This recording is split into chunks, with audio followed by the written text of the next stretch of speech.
Welcome back on Kansas Sports Chatter. It's time to talk some football with our next guest, and that is Daniel Myears. He is the head coach of the Mulvane High School football team, but also the West coach, the head coach for the Kansas Shrine Bowl coming up this upcoming summer in Emporia. All right, for you, Coach, I know you got other priorities and things going on right now, and you got baseball season. You're part of that coaching staff, but looking ahead for the summer for that Shrine Bowl game, and you were able to go through that selection process for the rosters that were announced earlier this month. And how did that all go for you? And what was the experience like as the head coach this year? All right. Well, first, thanks for having me on, Cole. I appreciate it. Anytime to talk football is a good day in my world. So, that whole selection process, I mentioned on the selection show, I was actually kind of nervous about going into it just because I wanted to make sure I had the right group and the right kids and, just try to have that good balance. So I feel like now that, I've gotten away from it a few days and been able to look at that roster, and I'm seeing kids that are accepting those nominations. I'm pretty excited about the opportunity. Again, just the Shrine Bowl experience as a whole, and what the Shriners organization does is just outstanding, and I'm just proud to be a part of it. And just looking forward to meeting these kids. I'm going to try to reach out to them, here and there as we finish out this school year, and just kind of, talk about my excitement for the game and my expectations for them, and just some of that stuff, just to kind of get an introduction so that we can hit the ground running on, what is that, June 21st, I think is that date. June 27th, yeah. Yep. So, and then getting all those preparations for that game. So. Well, I mean, you look at the roster, and this is just half of the roster. We'll show the other half here in just a little bit. This is for the West team for the Kansas Shrine Bowl. I won't ask you to, which players stand out, but I mean, there's a lot of exciting players. You look at just half of these names here, Coach. Who are some of the guys that, man, you're really looking forward to maybe seeing and coaching up close and personal?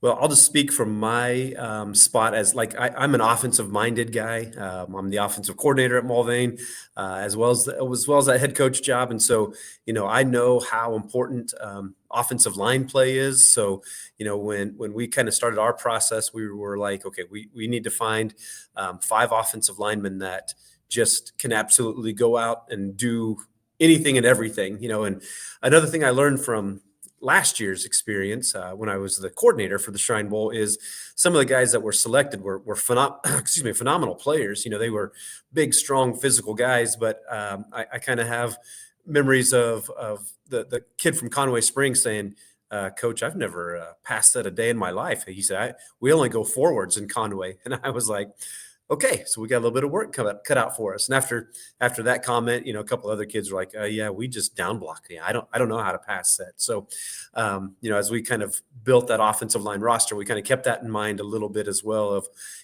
who's played in a spread system before and who has those abilities. Obviously, all of these names on here, I'm going to take a glance at a few of them, what page you're on. I know the McLeod kid from Andover Central. We sat in. I know he was an all-state kid. I sat in on that meeting, and I remember Coach Warner from Bueller was like, this guy is a 3-year starter for Andover Central. He's got to be a dang good player. So I starred him in my roster book that day, knowing that Coach was right. If he can start at Andover Central, which again is a program that I have a ton of respect for, and Coach Tuttle is just a great guy and a great coach. I knew we needed to have him, and obviously the kid from Capon, Nick. I was like, that dude is just the man. So, we're hoping that he's able to play in the game, and along with all of our guys. We don't want anybody to opt out, but just that O-line look was our kind of our first take. Well, you announced, offensive coordinator Aaron Beck for Great Bend, part of your coaching staff, and defensive coordinator Brent Holting from Pratt. So, talking to those guys, you got a pretty good feel of what kind of style you want to run on both sides. Yeah, we do. Coach Beck is a spread guy like I am, and so that's kind of going to be his go-to. And he's obviously had a ton of success at Great Bend, and so I'm very comfortable with what his plans are, and I can't wait to kind of see how he implements it. And then like you said, defensively, I'm giving those guys, free reign. If they want to run a 4-2, great. If wants to run a 3-4, fantastic. And Coach Holting was like, well, I've done a little bit of both. And I said, do what you're comfortable with, because ultimately, and that was the advice I was given, becoming a coordinator from Coach Pav at Mac, is he was like, do what you do, use the terms you use, because when it's game time, you don't want to be trying to remember what you called something or how did you change this. It's just your terminology. And, I shared that same advice with those guys, and just like, go do what you do and be comfortable with what you do. Obviously, as we talked about in the selection show, these guys are the best of the best, and they are smart kids. And I was amazed last year how quick the offense got picked up, and I know we'll be in that same situation this year.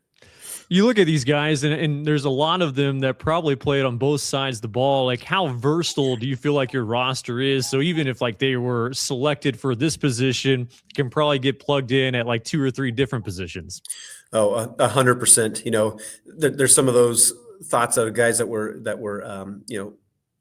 when the selection show happened, said that they were going to play D line. Well, they may be an O lineman or vice versa. So yeah, you're exactly right. The versatility, because, we have a lot of, 2, 3, 4A. I mean, we even had several 1A, and we have 2 8-man players. So yeah, when at those levels, it's tougher to 2 platoon. So, they're playing both sides of the ball. Obviously, as your bigger schools, your 5 and your 6As, they typically have the ability to 2 platoon a little bit more. So those guys that, came from those classifications may be a little more specialized, but still at the same point, when push came to shove, if you needed them to step to the other side of the ball, I'm sure that they would be able to. And not just the O and D line. We even talked about that with the wide receivers and corners as well. We talked about even my kid, Manny Myears. We took him as a quarterback, but, he may end up playing DB for us. So again, them being, again, just, super freakishly athletic is going to, be a big part. And again, that's true for the East and the West. Talk about Manny Myears a little bit. It was fun watching just some of his numbers, and obviously your guys' success throughout this past fall. But what kind of player is he? What makes him tick? Man, Manny is a super quiet kid. Like, if you walked up to him, he's going to look you in the eye and he's going to answer you. But he is just so quiet, so respectful, so humble. He's the kid that is kind of the extension of a coach on the field. I was always wanting to be in the situation where, and I told him several times, and again, I never let it happen. So I kind of feel bad, but like, I was like, hey, I'm going to let you call this series, because he just kind of gets it. He's very athletic minded.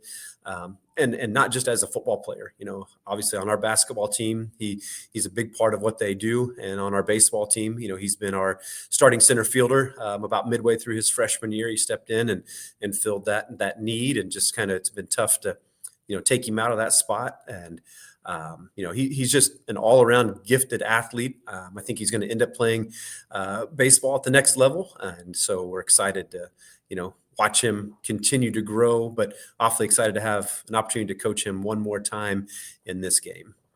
All right, so now the rosters are set, and we're still, plenty of months away from the actual game coming up on June 27th in Emporia. Like, what's next for you and your coaching staff? Okay, so me personally, I'm still like, we have a list of about 10 to 12 kids that both the coaches talked about, and then I talked about with the media about like who else, could be potential, players in this game. So I'm that list of 10 to 12 kids. I'm still watching some film on them, and, having 3 or 4, O or D linemen, 3 or 4 linebacker, running back type, and 3 or 4 DB type players, wide receiver type guys, in case we do have any opt outs. So again, because if we have that situation pop up, which, it's not if, but when that happens, Sure. I want to be ready to have a quality kid to step in and fill that need and fill that role. And so that's kind of been like my priority right now. As far as the staff as a whole, we kind of, our last time that we really talked, Coach Beck sent over the offensive playbook. And so that we could kind of start looking through it a little bit. And so I think we're going to meet again at the Kansas Football Coaches Association clinic. We're going to find some time to sit down and get in somebody's room and hash out a little bit of our scheme, and we're going to have to talk about special teams a little bit as well, and who's going to kind of be the coordinator, who's going to have what role there. So yeah, there's still some work to be done, but no need to like push the panic button or anything right now, because obviously we still have a little bit of time, and I want them to enjoy just this experience. I don't want them to feel stressed either. So. Coach, appreciate it. Enjoy the next few months, and we'll be keeping tabs as we get closer and closer. We will, Cole. I'm always excited to come on, and just whenever you want to have me on, I'm on. So I appreciate you having me. So all right, we'll get you on here. That's Daniel Myears, head coach of the Mulvane High School football team and in charge of the West team for the Kansas Shrine Bowl.